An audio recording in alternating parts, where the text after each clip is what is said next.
Subscribe करिए हमारे channel target UP TET CTET को और बेल आइकन को दबाइए।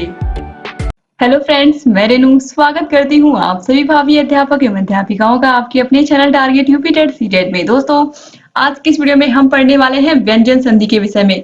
स्वर संधि के विषय में ऑलरेडी मैंने 2 वीडियो के माध्यम से आप लोगों को हर एक पॉइंट क्लियर करके अच्छे से समझा करके पढ़ा दिया है।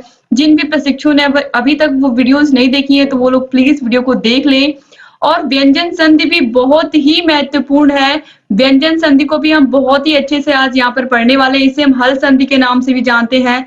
हल प्रत्याहार आप लोगों ने पढ़ा है तो इसे हम हल संधि के नाम से भी जानते हैं। तो यहाँ पर आप देखिए दोस्तों, व्यंजन संधि की परिभाषा क्या होती है। व्यंजन के बाद स्वर अथवा व्यंजन आने पर जो परिवर्तन होता है उसे हम व्यंजन संधि कहते हैं। यानी जब व्यंजन का व्यंजन के साथ मेल होता है या व्यंजन का स्वर के साथ मेल होता है तो उस सिचुएशन में क्या बनता है, उस सिचुएशन में बनता है व्यंजन संधि। व्यंजन के साथ स्वर अथवा व्यंजन का मेल होने पर जो विकार उत्पन्न होता है या जो परिवर्तन होता है उसे ही हम क्या कहते हैं, व्यंजन संधि कहते हैं। यानी कि व्यंजन के बाद स्वर भी आ सकता है और व्यंजन के बाद व्यंजन भी आ सकता है तो उसे हम क्या कहेंगे, उस संधि को हम कहेंगे व्यंजन संधि। अब यहाँ पर एक एग्जाम्पल लिखा हुआ, सत धन आचार बराबर सदाचार। दोस्तों, अब हम यहाँ पर एक एक संधि, व्यंजन संधि में जितनी दी हुई है संधियां उनके विषय में ध्यान से पढ़ेंगे और बहुत ही आसान रूल है। आपने स्वर संधि पढ़ी है, स्वर से बहुत ज्यादा आसान है व्यंजन संधि को पढ़ना। तो व्यंजन संधि के सभी रूलों को हम बहुत ही अच्छे से, हम जितने भी व्यंजन संधि के रूल है सबको बहुत ही अच्छे से समझते हुए और पढ़ते हुए चलेंगे। सबसे पहले हम पढ़ेंगे जसत्व संधि के विषय में, जिसका फॉर्मूला होता है, इसका सूत्र होता है झलाम जशो दंते। झलाम जसो दंते, ये याद रखना है आपको। यदि वर्ग का प्रथम, द्वितीय, तृतीय, चतुर्थ और या रा लावा में से कोई भी वर्ण हो तो ये अपने ही वर्ग के तृतीय वर्ण यानी कि ज ब ग ड द में बदल जाते हैं। आपको फोकस क्या करना है कि ये जो वर्ण होते हैं, यानी कि अगर क आया है तो क, जैसे कि क ख ग घ, इस तरीके से। तो यहाँ पर अगर यहाँ पर देखिए पहला वाला जो शब्द है उसमें जो लास्ट वर्ण है, यानी कि अगर क है तो क बदल जाएगा गा में, च बदल जाएगा जा में। समझ में आ रहा होगा आप लोगों को। इस तरीके से अगर टा है तो टा बदल जाएगा डा में। अब यहाँ पर आप देखिए, सबसे पहले दिक धन अंबर दिया हुआ है दिगंबर। आपको ये फॉर्मूला याद करने की जरूरत नहीं है, बस आप इस पर ध्यान दीजिए। झलाम जसो दंते, फॉर्मूला याद रखिए आप। और फॉर्मूले से ही हमें यहाँ पर देखिए मिल जा रहा है जा। जा वर्ण आप देखिए, जा वर्ण जो है सिर्फ आप इतना याद रखिए, जा वर्ण है ये तीसरा है। आप देखिए तीसरा वर्ण है। गा जो है ये भी तीसरा है। डा तो जो है ये भी तीसरा वर्ण है अपने वर्ग का। तो जब इसका फॉर्मूला आप याद करोगे जसत्व संधि का तो झलाम जशो दंते, झलाम जशो दंते। जैसे ही आप ये फॉर्मूला याद करोगे आपको जा मिल जाएगा। जा जैसे ही मिलेगा आपके दिमाग में ये बात याद आ जाएगी कि यहाँ पर क्या होता है, इस संधि में तीसरा वर्ण बन जाता है। पहला, दूसरा, तीसरा, चौथा कोई भी होता है लेकिन उसमें वर्ण कौन सा बनता है, तीसरा बन जाता है। कैसे, देखिए दिक धन अंबर दिगंबर, फिर अच धन अंत अजंत। यहाँ पर देखिए चा था तो चा का क्या हो गया, जा हो गया, अजंत।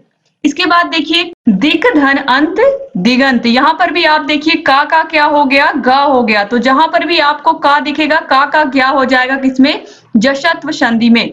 इसके बाद वाक धन ईश वागीश, फिर वाक धन जाल वागजाल। अभी तक आपने यहाँ पर देखा था कि जितने भी वर्ण हैं, यहाँ पर ये जो का है ये आधा का है। आपको मैंने बताया है जिस भी वर्ण के नीचे हलंत लग गया वो क्या हो गया, आधा हो गया।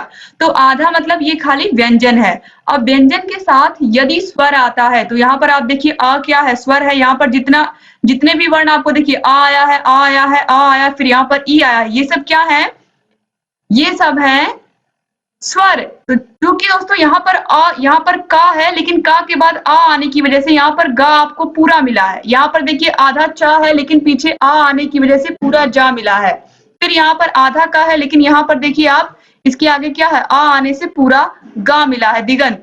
इसके बाद देखिए यहाँ पर फिर अब यहाँ आप देखिए वाकधन ईश, यहाँ पर भी वागीश हो गया। क्यों, क्योंकि यहाँ पर देखिए यहाँ पर भी हमें क्या मिला है, स्वर मिला है। तो अब यहाँ पर आप देखिए क के बाद यहाँ पर आप देखिए जा है, तो यहाँ पर आ की मात्रा तो हमें मिली है, लेकिन जो क है ये आधा क किस में बदलेगा, आधा ग में। तो इसीलिए यहाँ पर आप देखिए आधा ग हो गया। वाक धन जाल क्या हो गया, वाग जाल हो गया। तो याद रखिएगा आप लोग ये भी कि कहाँ पर आधा ग आएगा, कहाँ पर पूरा ग आएगा। अगर इसके आगे स्वर मिलता हमें, ठीक है, इन व्यंजन के आगे अगर स्वर मिल रहा है तो उससे क्या हो जा रहा है, पूरा शब्द बन जा रहा है। अब देखिए यहाँ पर सुप धन अंत सुबंत, कैसे सुबंत हुआ, अब देखिए प फ ब और भ। केवल आप तीसरा वर्ड याद रखिए, प फ ब भ। तो यहाँ पर देखिए प वर्ग में तीसरा वर्ण ब हो गया, तो प का क्या हो गया, ब हो गया। और यहाँ पर अ था, इस वजह से यहाँ पर पूरा ब हो गया। तो क्या हो गया, सुबंत हो गया। अब इसके बाद आगे हम देखेंगे सट धन आनन, सडानन। ट का क्या हो गया, ड हो गया, सडानन हो गया। फिर देखिए वाक धन जाल, वागजाल, ये अभी आपने यहाँ पर देखा है। इसके बाद वाक धन दानम, वागदानम। यहाँ पर भी आप देखिए आधा क का आधा ग हो गया है और दानम, वागदानम। फिर सत धन धर्म, क्या हो गया, सद धर्म। यहाँ पर देखिए ता का क्या हो गया, द हुआ। कैसे हुआ, आप देखिए ता थ द ध न, यही होता है ता वर्ग में। तो देखिए ता में तीसरा वर्ग क्या है, द है, तो ता का क्या हो गया, द हो गया। इसके बाद जगत धन ईस, जगदीश, ये इंपॉर्टेंट है, याद रखिएगा। यहाँ पर ये क्या हो गया, जगदीश हो गया। तो जितनी भी चीजें यहाँ पर आपने देखी ये सब आपने रूल से देखी। यहाँ पर आप देखिए ता का ग हो गया है, लेकिन इसको आप याद रखिएगा ये एक अपवाद है। तो जगदीश का क्या बनता है, जगत धन ईश, जगदीश बनता है। याद रखिएगा ये संधि विच्छेद इसका इंपॉर्टेंट है। इसके बाद हम देखेंगे इष्टुत्व संधि। इष्टुत्व में आपको ये वाला स दिख रहा है ना, ये वाला श दिख रहा है, इसी को आपको याद रखना है। अब देखिए इसका फॉर्मूला क्या होता है, सूत्र है इस्तो इष्टु नाश्चु, इस्तो इष्टु नाश्चु। अब देखिए इसमें क्या होता है, ये भी बहुत ही आसान है।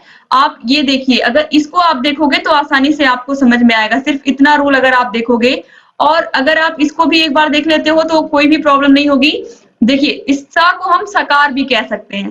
पहले आप ये समझिए, इस सा को हम सकार भी लिख सकते हैं कि कभी कभी आपको सकार ही लिखा मिलेगा, उसका मतलब ये सा होता है। तो देखिए यहाँ पर आपको ये शा दिख रहा है ना, आपको फार्मूले में कौन सा सा दिख रहा है, ये शा दिख रहा है। तो आपको याद रखना है कि इस सा से परिवर्तन इस सा में होगा, यही सा आएगा। इसीलिए इसका फार्मूला है इस्तो इष्टु नाश्चु। अब इसके बाद देखिए आपको चा दिख रहा है, लास्ट में चा दिख रहा है, यानी कि परिवर्तन किस तरीके से होगा, चा वर्ग में होगा। तो अगर आपको फार्मूला याद है इष्टुत्व संधि का, देखिए यहाँ पर सा आपको दिख रहा है, यहाँ पर चा आपको दिख रहा है। ये संधि अपने आप में अपनी परिभाषा बता रही है कि जब संधि विच्छेद होगा या फिर जब संधि बन करके दो वर्ण मिल करके जब संधि बनाएंगे, तो उसमें देखिए जो सा है उसका परिवर्तन हो जाएगा शा में, और जो भी वर्ग यहाँ पर जैसे कि ता वर्ग है तो ता वर्ग परिवर्तित हो जाएगा चा वर्ग में। अब कैसे, देखिए यदि सा सकार या ता वर्ग ता था दा धा न के बाद शा या चा वर्ग चा छा जा झा इया के आने पर शा का शा हो जाएगा। बहुत आसान है, सा का शा हो जाएगा और ता वर्ग का चा वर्ग हो जाता है। बहुत ही आसान है दोस्तों। इसमें आप सबसे पहले यहाँ पर देखिए, यहाँ पर देखिए ये जो शा है इसका परिवर्तन इस सा में हो जाएगा। इष्टुत्व संधि इसका नाम ही है। फिर देखिए ता, अब देखिए यही ता था दा धा न, ये अपने वर्ण, ये जो वर्ण है ये अपने अपने स्थान के दूसरे वर्णों में परिवर्तित हो जाएंगे। जैसे कि ये जो देखिए ता है ये चा में परिवर्तित होगा चा वर्ग में। यहाँ पर इस तरीके से भी आप समझ सकते हैं। अब यहाँ पर मैं लिख देती हूँ, इस तरीके से आपको समझने में आसानी होगी। ता बदलेगा चा में, था बदलेगा छा में, दा बदलेगा जा में, धा बदलेगा झा में और ना बदलेगा इया में। इस तरीके से परिवर्तन होगा। यही चीज यहाँ पर लिखी हुई है, यानी कि अगर ता वर्ग पहला वर्ण है अपने वर्ग का, तो चा भी क्या है, पहला ही वर्ण है अपने वर्ग का। तो इस तरीके से इनका परिवर्तन होगा। ये भी बहुत ही आसान है जो इष्टुत्व संधि आप पढ़ने जा रहे हो। अब यहाँ पर आप समझो, देखो यहाँ पर आप देखो रामस धन सेते क्या हो गया, रामस सेते हो गया। कैसे हुआ, आप यहाँ पे देखिए ये जो आधा शा है इसका परिवर्तन किस सा में हो गया, यहाँ पर आप देखिए इस सा में हो गया। बाकी ये जो लिखा हुआ है ये सेम लिखा हुआ है शेते। तो बस क्या हुआ, ये जो सा था इसका परिवर्तन किस में हो गया, इस सा में हो गया। हरीश धन सेते, ये भी इस तरीके से हरीश शेते हो जाएगा। तो हरीश धन सेते हरीश शेते और रामस धन सेते रामस शेते। हुआ क्या, ये जो सा था इसका परिवर्तन किस में हो गया, इस सा में हो गया। ये सा जो था इसका परिवर्तन हो गया इस शा में। यही तो आपने देखा है ऊपर, यहाँ पर आपने यही तो देखा है। बस आपको यही याद रखना है कि ता वर्ग बदलेगा चा वर्ग में, और ये जो सा है इसका परिवर्तन होगा इस सा में। बहुत ही आसान है, तो इष्टुत्व संधि आप पढ़ रहे हो। अब इसके बाद देखिए, रामस धन चिनोती, रामस चिनोती हुआ क्या, ये जो सा था इसका परिवर्तन हो गया इस शा में।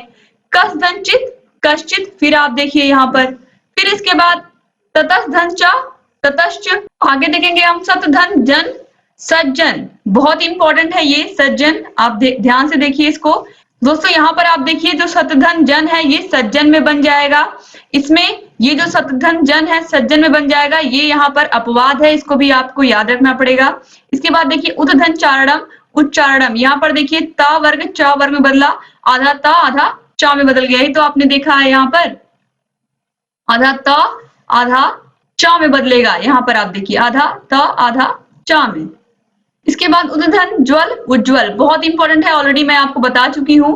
उज्ज्वल का आप लोग संधि विच्छेद भी याद रखिए, उद धन ज्वल, उज्ज्वल, बहुत इंपॉर्टेंट है दोस्तों। तो यहाँ पर क्या हुआ है आप देखिए, जो दा है वो जा में बदल गया, आधा दा आधा जा में बदल गया, तो ये इष्टुत्व संधि हो गया। कत धन चित, कच्चित, यहाँ पर देखिए आधा ता आधा चा में बदला। फिर इसके बाद आगे हम देखेंगे तो सत धन चरित्रम, सच्चरित्रम, सत धन चरित्रम, तो यहाँ पर आधा ता आधा चा में बदला। फिर सत धन चित, सचित, फिर यहाँ पर आधा ता आधा चा में बदला। इसके बाद तद धन छत्रम, तच्छत्रम, तो यहाँ पर भी आधा ता आधा चा में बदला। इसके बाद अब हम देखेंगे इष्टुत्व संधि। इष्टुत्व संधि भी बहुत ही आसान है। अभी आपने देखा है कि जो ता वर्ग था वो किस में परिवर्तित हो रहा था, चा वर्ग में, ता का चा हो जा रहा था इस तरीके से। और हमने देखा कि ये जो शा है इसका परिवर्तन किस में हो गया, इस शा में हो गया। अब इष्टुत्व अपने आप में ही बता रहा है कि यहाँ पर क्या होगा, यहाँ पर ये वाला शा होगा और ये वाला शा जो है ये वाले सा से परिवर्तन किस में होगा, इस सा में होगा, और टा वर्ग आएगा। टा वर्ग के सारे अक्षर हमें मिलेंगे, यानी कि ता वर्ग से परिवर्तन होगा टा वर्ग में। अभी आपने देखा ता वर्ग से चा वर्ग में, अब आप देखोगे ता वर्ग से टा वर्ग में। बहुत ही आसान है, इसका फार्मूला क्या है, इष्टू नास्टू, इष्टू नास्टू। अगर आपको संधि का नाम याद है तो भी आपका एग्जाम में कोई भी क्वेश्चन गलत नहीं होगा। तो इसके भी एग्जाम्पल्स को हम देखेंगे और अच्छे से समझेंगे। आप देखिए सकार या ता वर्ग, यानी कि टा था दा धा ना के बाद शा या टा वर्ग, टा ठा डा ढा आने पर सा का इस तरीके से सा हो जाएगा और टा वर्ग का टा वर्ग हो जाएगा। बहुत आसान है, जो भी आपने देखा है आपको ये रूल याद करने की जरूरत नहीं, बस आप इतनी बातें दिमाग में आपको रखनी पड़ेंगी, कुछ भी नहीं। ये जो सा है इसका हो जाएगा ये सा, और जो ता वर्ग है इसका हो जाएगा टा वर्ग। फिर वही बात हो जाएगी, ता था द ध और ना, ये बदलेगा, यानी कि ता की जगह पर टा, था की जगह पर ठा, फिर उसके बाद दा की जगह पर डा, धा की जगह पर ढा और ना की जगह पर अड़ा। तो इस तरीके से टा जहां पर भी ता हमें आधा ता मिलेगा वहां पर आधा टा हो जाएगा, जहां पर भी था मिलेगा वहां पर आधा ठा हो जाएगा, जहां पर भी दा मिलेगा वहां पर आधा ड हो जाएगा। इस तरीके से हमें यहाँ पर देखना है। तो बस यही फॉर्मूला है, यानी कि ता वर्ग का टा वर्ग में बदलेगा और सा किसमें बदलेगा, इस वाले शा में बदलेगा। तो चलिए देखते हैं यहाँ पर ये शा, रामस धन टीकते, क्या हो गया, रामस टीकते। यहाँ पर आप देखिए ये आधा शा बदला इस आधे शा में। फिर रामस धन सष्टा, रामस सष्टा, रामस सष्टा, यहाँ पर भी आधा सा हमें दिख रहा है। तत धन टीका, तट्टिका, यहाँ पर आधा ता किसमें बदला, आधा टा में। यही तो आपने देखा है, आधा ता किसमें बदलेगा, आधा टा में। यहाँ पर देखिए ता बदलेगा टा में। इसके बाद फिर उदधन डैनम, क्या हो जाएगा, उड्डैनम हो जाएगा। उदधन डैनम, यानी कि दा किसमें बदला, यहाँ पर आप देखिए फार्मूले में दा किसमें बदलेगा, डा में बदलेगा, दा बदलेगा डा में। इसके बाद यहाँ पर हम देखेंगे चक्रिन धन ढोक से, ये हो जाएगा चक्रिन ढोक से। इसके बाद देखिए धनुष धन टंकारा, ये हो जाएगा धनुष्ट टंकारा। ये जो शा है ये बदल जाएगा इस सा में, यहाँ पर आप देखिए। इसके बाद फिर हम आगे देखेंगे मत धन टीका, मत टीका, यहाँ पर ता किसमें बदलेगा, टा में।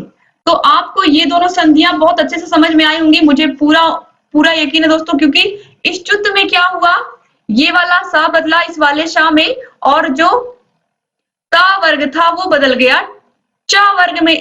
इष्टुत्व चा, और यहाँ पर आपको सा मिल रहा है, यहाँ पर आपको चा मिल रहा है, तो शा चा इष्टुत्व। फिर हमने पढ़ा इष्टुत्व। इष्टुत्व में क्या हुआ आपने देखा, इष्टुत्व में ये वाला सा बदलेगा इस वाले शा में, और ता वर्ग बदल जाएगा टा वर्ग में। तो ये भी पूरा आपने देख लिया। अब इसके बाद हम देखेंगे चतुर्व संधि। चतुर्व संधि क्या होता है, इसमें आप देखिए इसका फार्मूला है खरिच। इसका फॉर्मूला क्या है, खरिच। वर्ग के पहले, दूसरे, तीसरे और चौथे वर्ण के बाद वर्ग का पहला, दूसरा वर्ण अथवा श या श श स के समान आने पर पहले वर्ण के स्थान पर उसी वर्ण का प्रथम वर्ण हो जाता है। ये आपको याद करने की जरूरत नहीं है, आप केवल एग्जाम्पल से ही सारी बातें समझ सकते हैं। इस संधि के देखिए लबधन श्यते, ये हो जाएगा लपश्यते, यानी कि ये जो आपको लास्ट वर्ड दिख रहा है भ, आधा भ, ये इसका पहला वर्ण हो जाएगा वर्ग का। जो चतुर्व संधि है इसमें क्या होगा, पहला वर्ण। तो ये जो भ है किसमें आता है, प प ब भ म। तो यहाँ पर आप देखिए ये जो भा है, इस भा कौन से वर्ग में आता है, प वर्ग में आता है ना, तो इसका पहला वर्ण क्या है, प ही तो है। तो ये आधा भा बदल गया आधा प में, तो ये क्या हो गया, लपश्यते। इसके बाद उदघन पन्ना, क्या हो गया, उत्पन्ना। तो आप देखिए, अब आप देखिए यहाँ पर क्या है, द है, तो द वर्ग में द वर्ग का पहला वर्ण क्या है, त है। तो यहाँ पर आधा द का आधा त हो गया, तो उद धन पन्ना उत्पन्ना, आधा प दिख रहा है आपको। फिर त धन कृतम तत्कृतम, यहाँ पर भी आधा त आपको मिल गया। द का क्या मिल गया, त मिल गया, पहला वर्ण। यानी कि कोई भी वर्ण हो किसी भी वर्ग का, पहला, दूसरा, तीसरा, चौथा, वह किसमें कन्वर्ट हो जाएगा, पहले में कन्वर्ट हो जाएगा। यही आपको याद रखना है। इसके बाद देखिए सतधन कर्मा, फिर यहाँ पर भी द परिवर्तित होगा ता में, तो यहाँ पर सत कर्मा। फिर तदधन पर तत्परा, फिर युयुत धन शु, ये क्या होगा, युयुत्सु। क्यों होगा, यहाँ पर देखिए त थ द ध, ध का भी क्या हो जाएगा, पहला वर्ण हो जाएगा, ता हो जाएगा, तो ध का भी क्या हो गया, ता हो गया, युयुत्सु। इसके बाद देखिए उदधन साह, उत्साह बहुत इंपॉर्टेंट है। उत्साह का कभी कभी एग्जाम में पूछ लेता है किसका संधि विच्छेद करिए, तो उदधन साह, ये द क्या हो गया, द परिवर्तित हो गया आधा त में, आधा द परिवर्तित हुआ आधा ता में, क्योंकि त क्या है, पहला वर्ण है अपने वर्ग का। यही आपने देखा है इसमें। फिर सदधनकार सत्कार, सत्कार में भी क्या हुआ, द बदल गया किसमें, ता में। क्यों, क्योंकि इसमें पहला वर्ण आ जाता है वर्ग का, किसमें, चतुर्व संधि में। इसके बाद फिर लास्ट में यहाँ पर आप देखिए फिर है क्षुध धन पिपासा, ये हो जाएगा क्षुध पिपासा। यहाँ पर भी देखिए ध बदल गया किसमें, ता में, क्योंकि यहाँ पर आपने देखा कि उसी वर्ग का क्या हो जाएगा, प्रथम वर्ण आ जाएगा। इसके बाद फिर उदधन स्थापनम, क्या हो जाएगा, उत्थापनम। तो यहाँ पर भी क्या हुआ, द बदल गया ता में, आधा ता में, आधा द आधा ता में बदल गया। तो इस तरीके से यहाँ पर आज आप लोगों ने पूरी व्यंजन संधि को अच्छे से पढ़ लिया। व्यंजन संधि में हमने क्या क्या पढ़ा, एक बार फिर से हम पूरा देखते हैं। हमने व्यंजन संधि में देखा हल संधि भी से हम कहते हैं, और जो पहली संधि हमने देखी वो देखी जसत्व संधि, जिसे हम कह सकते हैं झलाम जशो जंते।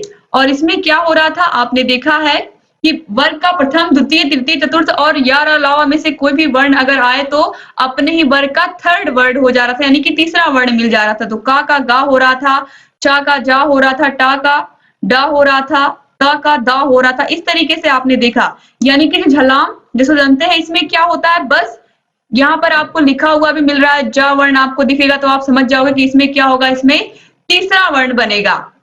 इसके बाद फिर अपने इष्टत्व संधि देखा, इसमें क्या आपने देखा, बहुत ही आसान था, आपको पता ही है कि इस ता का कन्वर्ट किसमें हुआ, इस सा में हुआ, और ता का परिवर्तन हो गया चा वर्ग में, क्योंकि यहाँ पर इष्टत्व संधि इष्टु नाश्चु, इसमें बता रहा है कि चा वर्ग में परिवर्तन होगा और ये वाला शा होगा।